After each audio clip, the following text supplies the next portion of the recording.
Now, Azimio One Kenya Coalition Party leader Raila Odinga has now rejected legitimacy of the Kenya Kwanza administration, saying that he does not recognize William Ruto as president. Odinga addressed thousands of Azimio followers after an anonymous whistleblower claimed that Odinga had won the presidential election last year. Odinga is also calling for an audit of the IEBC servers by an independent body. NTV's Sydney Chazima begins our coverage tonight. The Azimio leader jetted back into the country from South Africa and was received by a heavily charged crowd anticipating his address. Amidst deafening anti-Ruto chants, Odinga used the data by anonymous whistleblower to question the legitimacy of the Kenya Kwanza government. We cannot and will not recognize the Kenya Kwanza regime, and we consider the Kenya Kwanza government illegitimate. We don't recognize Mr. William Ruto as the president of Kenya.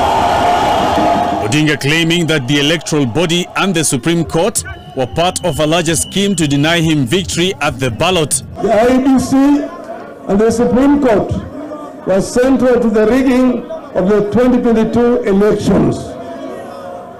We know that the foreign technology companies contracted by the IEBC to run the elections and print the ballots was central to the rigging of the elections. Consequently, the Azimio leader is demanding for an in-depth scrutiny of the IEBC servers. We demand that the entire infrastructure and the records of the 2022 elections at the IEBC be made public and be audited by an impartial body. Earlier, President William Ruto signed into law the IEBC Amendment Act of 2022, putting in motion the process of reconstituting the polls body. Odinga wants an open and inclusive process. Any attempts to reconstitute the IEBC single-handedly by Mr. Ruto cease forthwith so that Kenyans themselves can reconstitute the body after full and fair deliberation.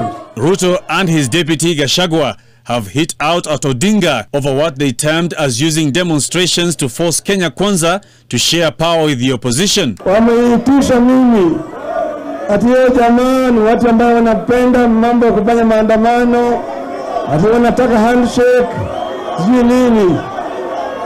Nasema hapa leo sitaki mambo ya handshake. Nakuta kuna handshake hapa. Kila wakati tukisema tuko na mkutano, wanatubabaisha, wanasema watapambana na sisi. Mimi nataka kumwambia William Ruto na vibaraka wake, Kenya ni yetu na si yako.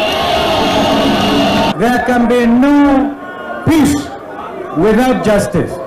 Gachagua was at the receiving end of political barbs after promising to quash any Odinga protests. Kuna watu waone sagara pagara anaitwa Gachagua. Kijana Gachagua hana adabu, hajui pale sisi tumetoka. Hata baba yao nyayo walikuwa hawezi kunitisha mimi. Among other demands, Odinga is calling on Kenyans to reject the new tax regime and other government programs. The pronouncements by Raila Odinga now opens a new frontier in the political rivalry between him and President William Ruto. Raila now says that Azimio will hold rallies on the 29th of January to shed more light on their next course of action. Sydney Chazima, NTV at Kamukunji Grounds, Nairobi.